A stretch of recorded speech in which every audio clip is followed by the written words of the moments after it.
नमस्कार, मैं हूं आपके साथ सोनिया चौहान। टोटल टीवी पर आप सभी का स्वागत है। चलिए बुलेटिन की शुरुआत करते हैं एक बड़ी खबर के साथ। ओम प्रकाश चौटाला का आज अंतिम संस्कार 3 बजे होगा। ओपी चौटाला का अंतिम संस्कार, अंतिम दर्शन के लिए पहुंच रही बड़ी हस्तियां और सीएम सैनी भी अंतिम संस्कार में शामिल होंगे। 3 दिन के राजकीय शोक का ऐलान। बड़ी जानकारी, ओम प्रकाश चौटाला का आज अंतिम संस्कार होगा और 3 बजे ओपी चौटाला का अंतिम संस्कार होगा। अंतिम दर्शन के लिए पहुंच रही बड़ी हस्तियां, सीएम सैनी भी अंतिम संस्कार में शामिल होंगे। 3 दिन के राजकीय शोक का ऐलान।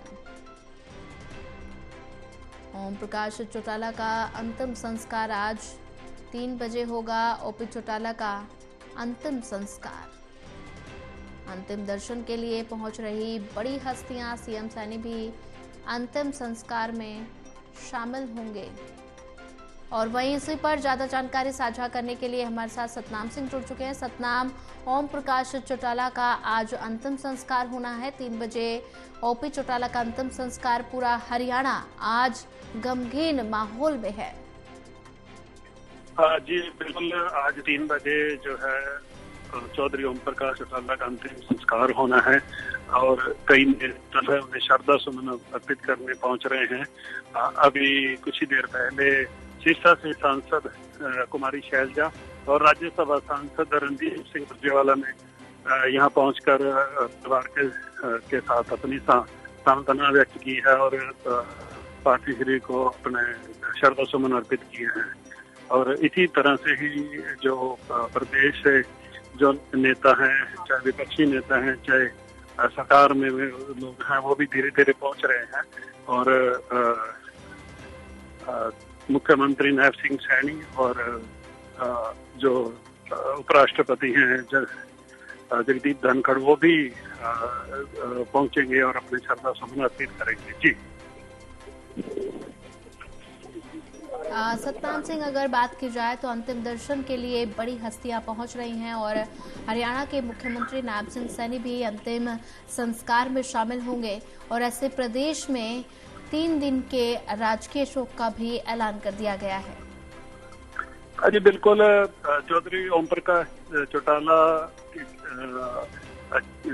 की जब डेथ हुई तो उसके बाद हरियाणा सरकार की तरफ से ये 3 दिन का राजकीय शोक जो है उसकी घोषणा की गई। आज पूरे प्रदेश में छुट्टी भी घोषित की गई है और अगले 2 दिन तक वो किसी भी तरह का कोई सरकारी कार्यक्रम नहीं होगा और जिसमें कल्चरल प्रोग्राम हो, इस तरह का कोई प्रोग्राम नहीं होगा। तो जाहिर तौर पर 3 दिन का राष्ट्रीय शोक की जो घोषणा सरकार की तरफ से की गई है और काफी संख्या में जो कार्यकर्ता हैं या प्रदेश की और भी लोग हैं, चाहे दूसरी पार्टियों से लोग हैं, वो भी चौटाला साहब के श्रद्धा सुमन अर्पित करने पहुंच रहे हैं।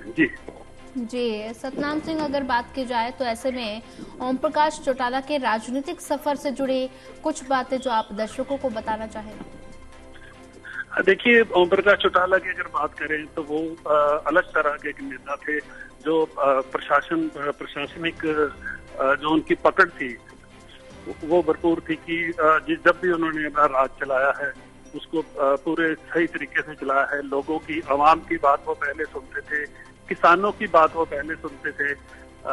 किसानों की अगर कोई समस्या आती थी तो वो सबसे पहले उसको हल करने की कोशिश करते। तो आम जनता इसी को लेकर ही आज जो है लोगों में इतने गमगीन है और इस तरह का माहौल है कि आज उनका एक नेता है जो उनकी बात सुनता था, जो उनके काम करवाता था, आज उनके बीच नहीं है। तो जाहिर तौर पर एक दुख की घड़ी है, परिवार के लिए भी है, जो प्रदेश के लोग हैं, चाहे कार्यकर्ता हैं, जो और भी जो उनसे मिलने वाले थे, जो उनका आदर करते हैं।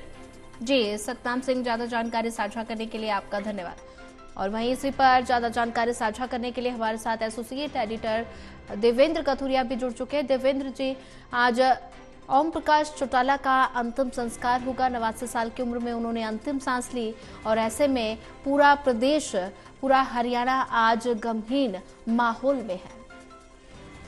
देखिए सोनिया, वैसे तो बहुत सारे नेता होते हैं लेकिन 89 साल तक उनकी उम्र रही है। इसकी वजह की ये भी थी, हमने बहुत बातें कर ली ओम प्रकाश चौटाला के, एक सख्त प्रशासक थे, पार्टी जिस तरीके से वो चलाते थे ऐसे नेता कम होते हैं। बहुत अच्छे संगठक थे, जो जिनकी पार्टी मजबूत थी।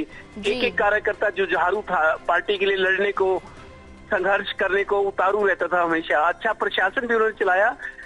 उनके बारे में ये है कि किसान की परवाह करते थे और वो ये कहते थे, कोई ये ना कहे कि किसान की सरकार है, वो व्यापारियों का भी उतना ही ध्यान रखते थे। और ओम प्रकाश चौटाला की एक बात सोनिया मैं ये भी कहूंगा कि उन्होंने सब वर्गों के लोगों को बराबर समझा, चाहे वो जाट था या गैर जाट था। जब उनकी सरकार थी मैंने खुद देखा कि ये नहीं है कि किसी नेता पर आरोप लगता है कि वो जाटों की ज्यादा हिमायत करते हैं, लेकिन ओम प्रकाश चौटाला के बारे में ये नहीं कह सकते। 89 साल तक वो जिए, इसकी एक वजह ये भी थी, बहुत कम अभी बात हुई है, वो खान पान के मामले में बहुत ज्यादा अनुशासित थे। घर का खाना खाते थे, आलू नहीं खाते थे, चावल नहीं खाते थे, जो उनके मुताबिक शरीर को नुकसान करता है।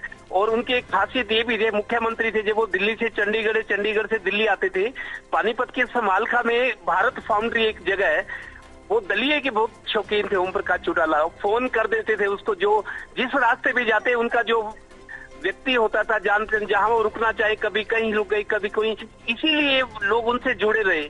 दलिये के बड़े शौकीन थे, दलिया खाते थे, वो सेहत के लिए अच्छा होता है। आलू नहीं खाता, चावल नहीं खाना, ड्रिंक तो सवाल ही नहीं है कि ड्रिंक करते हो।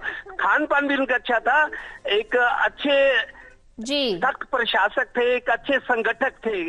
और दूसरी बात मैं ये भी कहता हूँ, ओम प्रकाश चौटाला जिसका जो काम था ना, वो मतलब जैसे नेताओं का, पॉलिटिशियन का होता है मीठी गोली देना, लारे देना, इस तरह जिसका काम करना था ठोक के करते थे।